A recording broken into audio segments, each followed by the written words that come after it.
After years of pressure from conservationists, China formally began a ban on ivory sales in December of 2017. It is the biggest recent development in the fight against elephant and rhinoceros poaching. But investigators say the international criminal gangs that kill for tusks and horns remain active and more dangerous than ever. In Tanzania, a task force pursuing the syndicates has made some high-profile arrests, including a long-time Chinese resident known as the Ivory Queen. In the finale of our Part 3 series, The Poachers, VOA's Jingxun traveled to Dar es Salaam to report on her case, which has languished in court for 3 years.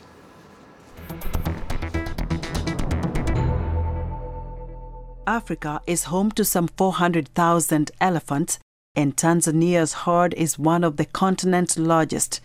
But in what conservationists call a preventable tragedy, the population has plummeted. Some 90,000 Tanzanian elephants disappeared in the last decade as poachers decimated herds. The poaching is run by criminal gangs cashing in on demand for ivory goods across East Asia. The most ivory on sale in any city in the world is here in Hong Kong. More than 30,000 pieces of ivory are on sale in shops around the city. So it's always been a key hub and therefore a key driver of the poaching crisis in Africa. Tanzania once was among a gang of 8 countries considered scofflaws in efforts to fight poaching. More recently, it formed a task force to take on the poaching syndicates. One of its most notorious catches, the Ivory Queen.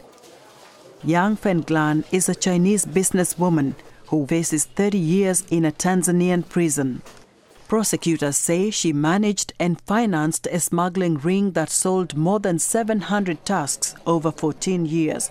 But Yang and her daughter, who also lives in Tanzania, deny the charges. 我妈妈是被称为象牙女王，对吧？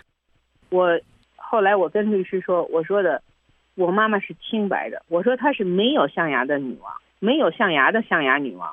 Authorities have said little and declined to speak with VOA. But according to the Environmental Investigation Agency, a non-profit that exposes illegal wildlife trade, her case traces to 2013, when authorities raided a house in Dar es Salaam suburbs. There they found 706 elephant tusks, worth some $2.5 million, and arrested 3 Chinese men. The bust quickly led to the discovery of another 2.9 tons of tusks in the port of Zanzibar and eventually to the arrest of 2 Tanzanian men who named Yang as their buyer. Her indictment states that Yang confessed to have taken an active role by collecting, transporting, exporting, and selling government trophies. The investigative unit in Tanzania that brought the Ivory Queen to justice and to be prosecuted is highly respected, experienced personnel, and the indications of the kinds of evidence that implicate her seem to be quite strong and very detailed. Yang has spent more than 2 years in jail while her case is stalled. Black market ivory remains a problem, and ivory sales won't be illegal in Hong Kong for another 5 years. Hong Kong Customs is seizing an awful lot of ivory that is being smuggled into Hong Kong. So that raises a question as well. If that is coming into Hong Kong as an end destination, there has to be a vibrant market here. Across Africa, poaching festers thanks to corruption, porous borders, weak laws, and the threat of violence. These are extremely dangerous and violent people, and they have a lot of political protection in different places.